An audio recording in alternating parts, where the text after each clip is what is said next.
Hello everyone, Assalamu alaikum. Welcome back to my channel Cooking Memories. আজকে আপনাদের জন্য ইফতারের টেবিলে বাচ্চা থেকে বড় সবার একটি পছন্দের হাজির হলাম।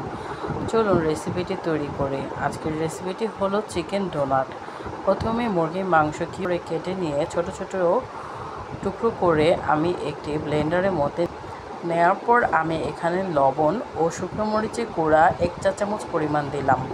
সাদা গোলমরিচের গুঁড়া 1 চা চামচ পরিমাণ দিয়ে দিলাম। তারপর ভাজা জিরা গুঁড়ো 1 চা চামচ পরিমাণ দিয়ে দিলাম। তারপর আমি এখানে ব্যবহার করব সয়া সস ব্যবহার করব। তার দিব টমেটো সস।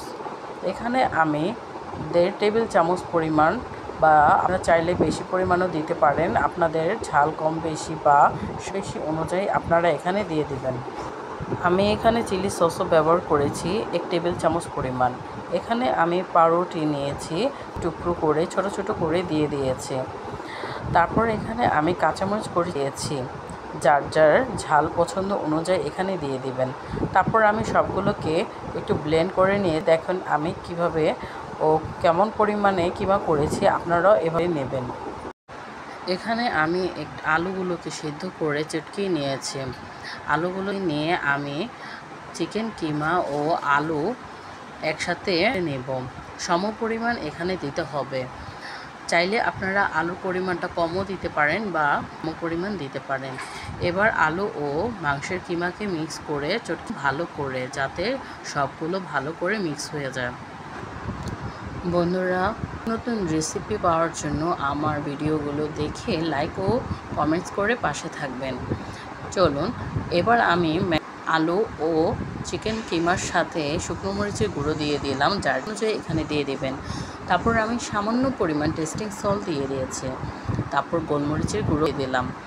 এবার শুকনো মরিচ, টেস্টিং সল্ট ও মরিচ গুঁড়োকে আমি দিয়ে তারপর আমি পেঁয়াজ কুচি দিয়ে দিয়েছি, ধনিয়া পাতা দিয়ে দিয়েছি। আপনারা বেশি কম দিয়ে নেবেন। এখানে আমি আদা রসুন বাটা দিয়ে চামচ পরিমাণ। তারপর আমি এখানে কর্নফ্লাওয়ার দিয়ে দিলাম। কর্নফ্লাওয়ার দিয়ে আমি এ সবগুলো উপকরণকে ভালো করে মিক্স করে নেব, যা অংশে বাদ না পড়ে। তো এভাবে আপনারা হাতে তেল নিয়ে আবারও ভালো করে মিক্স করে নেবেন সবগুলো উপকরণ। চিকেন ডোনাটের জন্য খামিরটাকে আমি রেখেছিলাম। এবার আমি 10 মিনিট পর একটি ছোট ট্রের মধ্যে নিয়ে এভাবে হাতের সাহায্য আমি আলু ও কিমার মিশ্রণটাকে গোল করে নিয়ে আকৃতি করে নিলাম। এভাবে আমি একটার পর একটা সবগুলো চিকেনের মিশ্রণগুলোকে ডোনাটের করে নিয়েছি। তো আমার রেডি হয়ে গেল চিকেন ডোনাটের প্রসেসটা। তো আপনারা আমি যেভাবে করেছি চিকেন ডোনাটের, এটা আপনারা এভাবে দেখে করে নেবেন। তো আপনারা এখন চাইলে এটা কিছুক্ষণ রেস্টে রাখতে পারেন। আমি তো আজকে ইফতারের টেবিলে এই আয়োজনটা করব, সেহেতু আমি সাথে সাথে ভেজে নেব। তো আমি প্রথমে একটি ডিমকে ফেটিয়ে নিয়েছি আর এখানে ব্রেড ক্রাম্ব করে রেখেছি। প্রথমে আমি চিকেন ডোনাটের মিশ্রণ ডোনাটগুলোকে আমি ডিমে ফেটানো অংশকে দিয়ে তারপর আমি এখানে বিস্কুটের গুঁড়ার মধ্যে বাবগামের মধ্যে এভাবে ডুবিয়ে নিয়েছি একটার পর একটা।